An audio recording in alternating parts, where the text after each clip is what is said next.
Hi guys, it's me, the concerned party here with another story to tell you. A second chapter to this tale, if you will. Well, the man, he went and he had a small claims case heard before a judge the other day, and let me tell you, he's feeling slightly discouraged. Not because he doesn't think he won, quite the contrary, in fact, he's feeling rather victorious in that regard.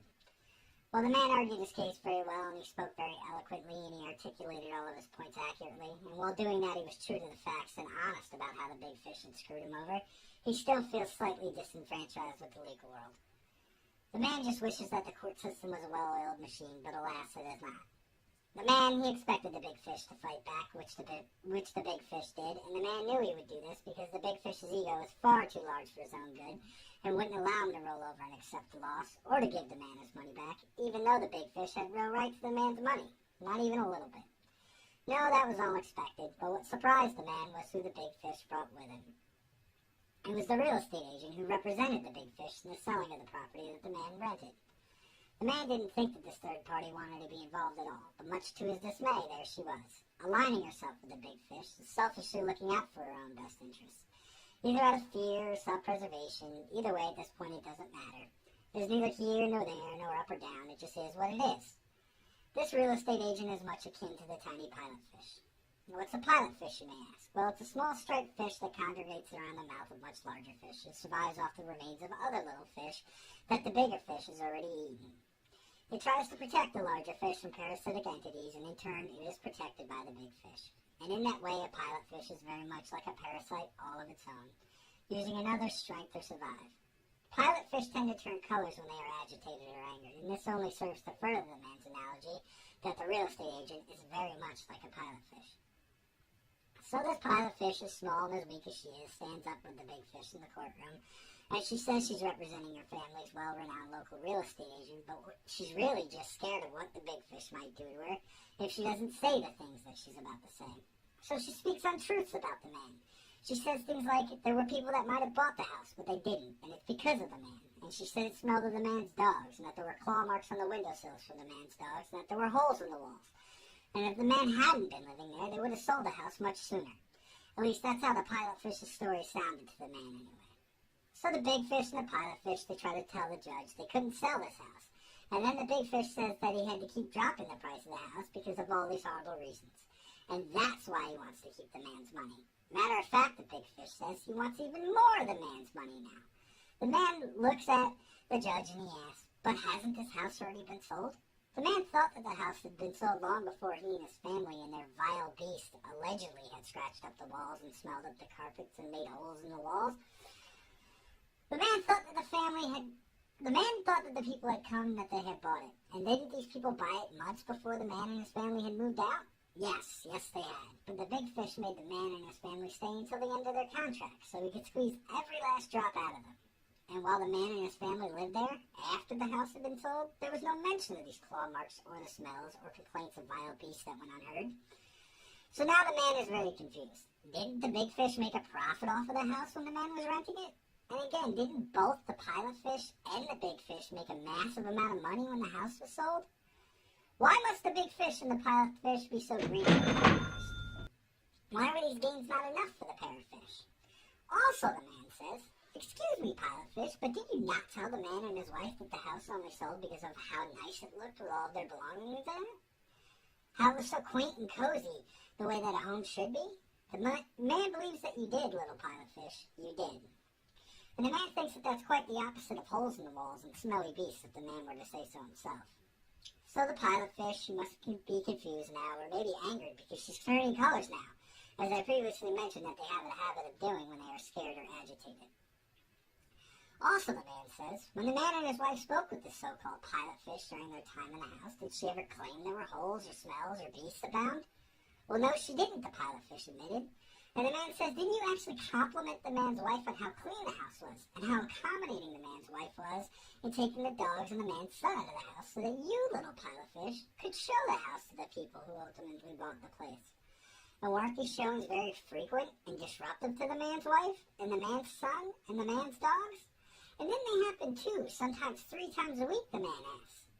At the end, weren't you even praising the man's wife, saying that they were the best tenants she had ever had the pleasure of interacting with?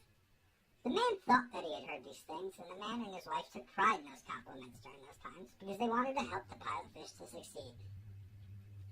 The man thinks how quickly this little pilot fish forgets, and how ungrateful the big fish is for even making her say these things. But the man understands, regrettably he understands, for the pilot fish must eat too, right? She must partner with the big fish if she is to live. The pilot fish is a survivor, and so she gets bullied by the big fish into saying these things about the man. And it's not right, and the man feels bad for the pilot fish, but everyone makes choices in life. The man knows this. Not every little fish can be a strong fish. No, the strong fish in life are different. They usually swim against the current. They don't align themselves with the big fish in small ponds or feed off the big fish's leftovers. The strong fish don't care to. It seems unbecoming to the strong fish. Besides, they make waves, these strong fish do, and the big fish doesn't like this because it scares all the other small fish in the pond away, and it makes them harder to control. It makes them harder to eat and harder to deal with. And the big fish can't have any of that, can he? He must feed upon the weak, the huddled masses of small fish, and the pilot fish only survives because the big fish does this. And the big fish knows this, so he lets the pilot fish live. The big fish doesn't like the strong fish because they fight back, and so too, the pilot fish mustn't like the strong fish either, because that's what the big fish wants. Well, the judge, he hears the man's arguments about how he always paid his rent, and though it may have been late, sometimes he always got paid. In fact, the man has proof that he talked to the big fish about the late rent, and the big fish knew it was going to be late, and that the man and the big fish had even come to an agreement about it being late long before they were standing in front of the judge. Now the judge, he hears the big fish's arguments, but now the big fish is changing his story because it doesn't make sense with the evidence that the man has already shown, and the judge, he is looking at the facts of the case and all of the evidence from both the man and the big fish that has been submitted. And as nice as the judge is, because he is a very nice judge, an honorable judge, full of integrity, stout with truth as he should be, so the judge, he has to take the time to weigh both sides. Even though the man, he is sure the evidence far outweighs whatever the big fish brought to court, no matter how much he tries to change his story, the judge still has a job to do. And the man believes the judge will see the truth to the big fish's stories, because he's fair. The judge, he's just like the man. He's good and true and virtuous, and he wants the best possible outcome for everyone involved if possible. The judge, he is unbiased, and the man likes this because he will see through the big fish's lies and untruths, and he will consider only the facts and only the evidence. He will not relegate the man's opinions or notions. He will not disregard the man like the big fish does. He will hear him out, and this pleases the man because it's how a judge should be. The man respects this, but it still burns him a little because it's one more little win for the big fish. The big fish gets to hold on to the man's money for just a little bit longer because the justice system takes time. The infallibility of fact usually prevails in the end, but it never comes quickly. Well, there's a moral to the story, and it's not just that patience is a virtue or that the pure and innocent shall prevail in the end. Those are both good morals, but no, the moral in this particular story is harder to explain than that. It's more convoluted than most morals and most stories, but it stands there just the same. The moral is, in life you're going to get beaten down or run over. There's no way around it.